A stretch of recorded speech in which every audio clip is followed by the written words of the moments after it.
चलो तो क्या पढ़ेंगे आज अपन? सब्जेक्ट वर्ब और ऑब्जेक्ट के बारे में, है ना? सब्जेक्ट वर्ब और ऑब्जेक्ट के बारे में। सभी के नाम पहले तो हिंदी में लिखो फिर इंग्लिश में लिखना है। क्या पढ़ेगा?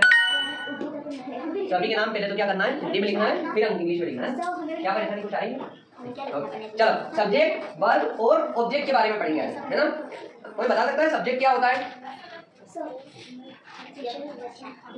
सब्जेक्ट बता सकता है कौन क्या होता है? नाम सुना सब्जेक्ट? सब्जेक्ट का मतलब होता है जो काम करने वाला होता है किसी सेंटेंस में। जैसे राम गीत गा रहा है ना?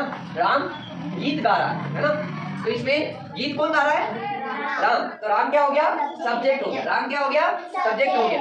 और कोई हिंदी का सेंटेंस बताओ। जैसे मोहन बाजार जा रहा है ना? तो मोहन क्या हो गया इसमें? सब्जेक्ट हो गया। मोहन क्या हो गया? सब्जेक्ट। जो कोई काम करता है वो सब्जेक्ट। मैं पढ़ा रहा हूँ, है ना? मैं पढ़ा रहा हूँ। मैं पढ़ा रहा हूँ, है ना? तो मैं क्या कर मैं क्या हो गया इसमें? मैं क्या हो गया इसमें? मैं सब्जेक्ट हो गया ना? मैं पढ़ा रहा हूँ यानी मैं सब्जेक्ट। तुम पढ़ रहे हो, है ना? तुम पढ़ रहे हो तो तुम क्या हो गया इसमें? तुम क्या हो गया? सब्जेक्ट। जो कोई काम करता है ना? किसी सेंटेंस में जो काम कर रहा है ना? वो क्या होगा? सब्जेक्ट हो गया। जिसके ऊपर पूरा सेंटेंस डिपेंड है ना? जिसके ऊपर पूरा सेंटेंस डिपेंड है ना? वो हो गया सब्जेक्ट। ठीक है। अब जैसे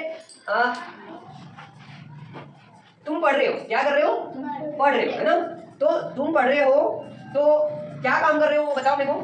पढ़ रहे हो, है ना? पढ़ने को क्या बोलते हैं इंग्लिश में? रीडिंग। पढ़ने को क्या बोलते हैं इंग्लिश में? रीडिंग, है ना? और किसी काम को करने को क्या बोला जाता है? वर्ब। किसी काम को करने को क्या बोला जा रहा है? वर्ब, है ना? तो रीडिंग एक वर्ब हो गई। रीडिंग एक वर्ब हो गई। रीडिंग एक वर्ब हो गई, है ना? तो और जैसे और अभी अपन ने बात करी मोहन बाजार जा रहा है ना?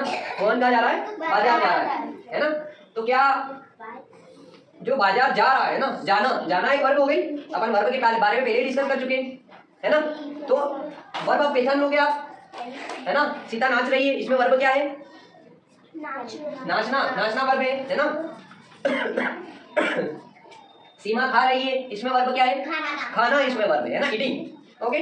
और पीयू रो रही है, इसमें वर्ब क्या है? रोना है वर्ब हो गई, है ना? अमन बोल रहा है, इसमें वर्ब क्या है? बोलना, है ना? एक तो सब्जेक्ट क्या है फिर? अमन बोल रहा है, सब्जेक्ट अमन सब्जेक्ट है। ओके। और वर्ब क्या हो गया कि वो बोल रहा है ना? समझ आया दो चीजें? अब बचा है ऑब्जेक्ट। क्या बचा है? ऑब्जेक्ट। सब्जेक्ट और वर्ब क्लियर, ठीक है। अब ऑब्जेक्ट के बारे में डिसाइड करते हैं ऑब्जेक्ट क्या होगा, है ना? जैसे तुम लिख रहे हो, है ना? तुम लिख रहे हो, काय से लिख रहे हो? पेंसिल से लिख रहे हो, पेन से लिख रहे हो, है ना? तो ये जो पेन और पेंसिल आपने यूज करी, है ना? ये जो पेन और पेंसिल आपने यूज करी, ये ऑब्जेक्ट हो गया। जिससे कर रहे हो, है ना? मैं पढ़ा रहा हूँ, है ना? काय से पढ़ा रहा हूँ? टीवी से पढ़ा रहा हूँ। तो टीवी यहाँ पर क्या हो गया? मैं टीवी से पढ़ा रहा हूँ, यानी टीवी ऑब्जेक्ट हो गया। जिससे भी हो रहा है बेटा, है ना? हाँ। और कुछ जैसे राम बाजार से केले लाता है ना? इसमें मेरे को सब्जेक्ट बताओ। सब्जेक्ट क्या है? सब्जेक्ट इसमें राम है। सब्जेक्ट क्या है? सब्जेक्ट राम है। ओके। राम बाजार से केले लाता है। राम बाजार से केले लाता है, तो सब्जेक्ट इसमें राम है ना? इसके अलावा वर्ब क्या हो गई? बाजार से केले लाना, तो लाना, है ना? टेक, है ना? या ब्रिंग, जो भी आप यूज करो, है ना? वो क्या हो गया इसमें? वर्ब हो गया। वो क्या हो गया? वर्ब हो गया। अब लेके क्या आ रहा है? केले लेकर आ रहा है। केले क्या हो गए? केले ऑब्जेक्ट हो गए। तीन चीजें क्लियर हुई, सब्जेक्ट, वर्ब और ऑब्जेक्ट। सब्जेक्ट, वर्ब और ऑब्जेक्ट, ये तीन चीजें क्लियर आपके, है ना? अब आप लोगों ने अभी कुछ चीजें देखी, है ना? तो यहाँ हर कोई कुछ काम कर रहा है ना? आपको क्या करना है? हर एक से एक सेंटेंस लेना है ना? हर एक के नाम से एक सेंटेंस लेना है। जैसे क्या नाम तेरा?